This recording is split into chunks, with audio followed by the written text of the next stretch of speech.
Konstruksyon ng mga infrastructure project pinatututukan ni Pangulong Ferdinand R. Marcos Jr.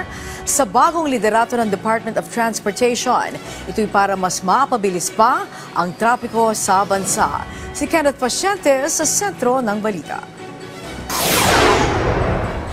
Yes, Angelique, sa kanyang pag-upo bilang bagong kalihim ng DOTR, tiniyak ni Secretary Vince Dizon ang pagpapabilis ng konstruksyon ng mga infrastructure projects ng pamahalaan.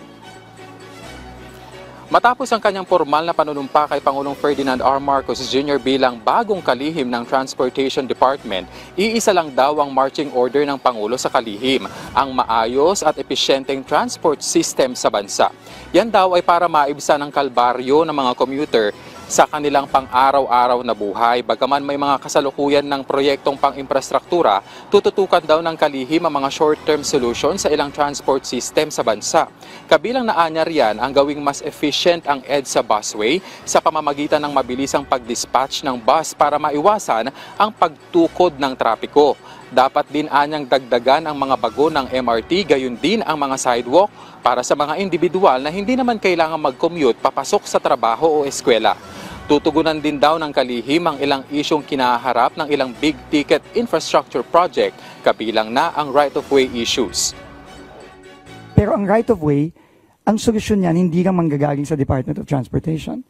Ang solusyon ng right-of-way ay manggagaling sa local government units, sa ating mga mayor, sa ating mga governor.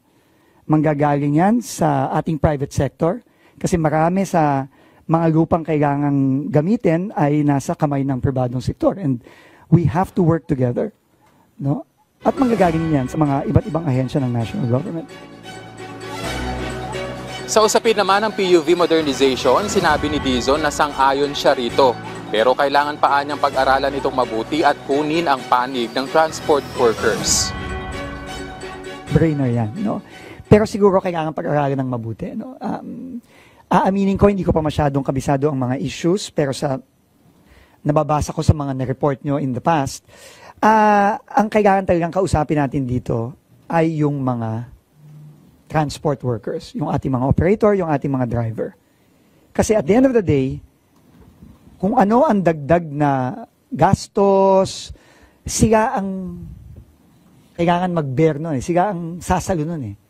No? At kailangan kausapin natin sila ng mabuti, no? At yung tingin ko ang kailangan natin gawin. Yung masinsinang usapan, no? Tingin ko naman, naniniwala naman po ako na ang ating mga jeepney operators, jeepney drivers, hindi nila hahadlangan ang pag-unlad. Hindi nila hahadlangan ang modernisasyon. Pero, tingin ko, meron din silang mga lehitimong concerns na kailangan pakinggan ng gobyerno.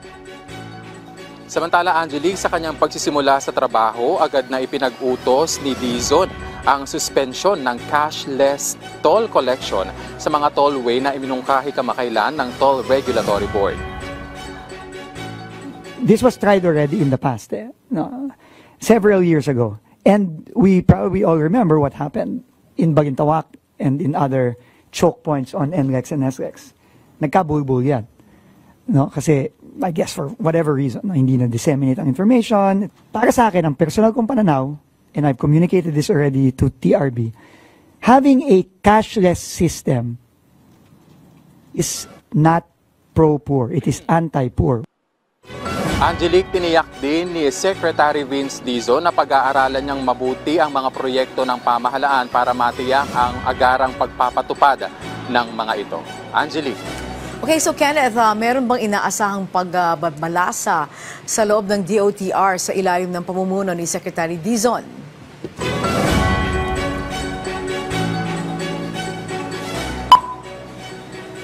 Yes, Kenneth? Dizon, naasahan na raw yung pagpasok ng mga bagong opisyal ng DOTR.